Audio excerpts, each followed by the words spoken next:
Hi, in this video we're going to talk about the shading and blending process. Basic shading is actually all about the pencil and the ability to control it. Shading is not just getting soft and blended finishes. You gotta know the foundation and values, which we discuss in another video. But for now, we just discuss blending methods and their pros and cons.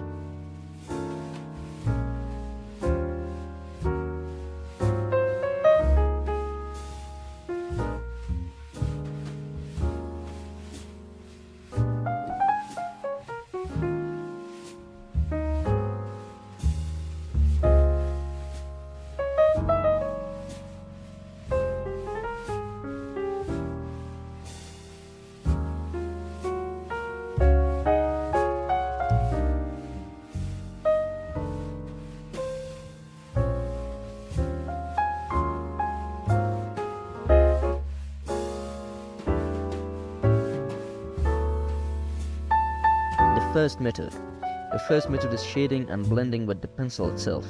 It's a good practice for knowing the foundation, and this approach is good for those who are beginning drawing. Consider 8B or HB pencil. You can get dark and light shades with just an 8B.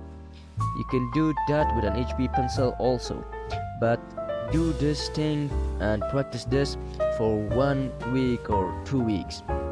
And the second method is using graphite powder with brushes or cotton wool, which you can get dark and smooth shades with these tools. The process is so easy. Just grab some powder wrap and apply to the paper. Do circular motions and you will get some soft and smooth shades. If you don't know how to make graphite powder, there are other videos you can watch here on YouTube.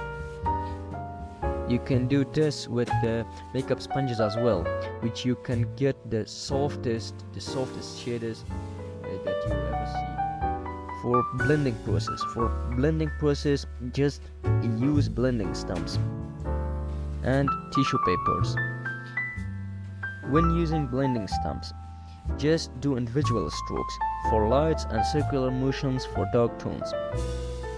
Always remember, use one side for light and the other side of blending stump for dark tones. You can shade with blending stump itself also. And with tissue papers, do circular motions, but don't ever blend with finger itself, because it will leave some marks. Now that we finish with the methods, we're gonna talk about erasing it. Applying the graphite is one thing, and pulling it out is another thing. Now the pros of using the powder method with cotton wool is this, that you can pull the graphite out so easily with just a kneaded eraser. This method will give you clean paper than the pencil and blending stump method. And remember this simple thing, that in shading, that the darkest light is lighter than the brightest dark. So this is it. Hope you enjoy and learn something new from this video. If you do, like and consider subscribing. It will help the channel out in a huge way. In the next video, I'm gonna show you how to get the darkest shades possible with graphite. And let me know what you wanna see in another video. Bye.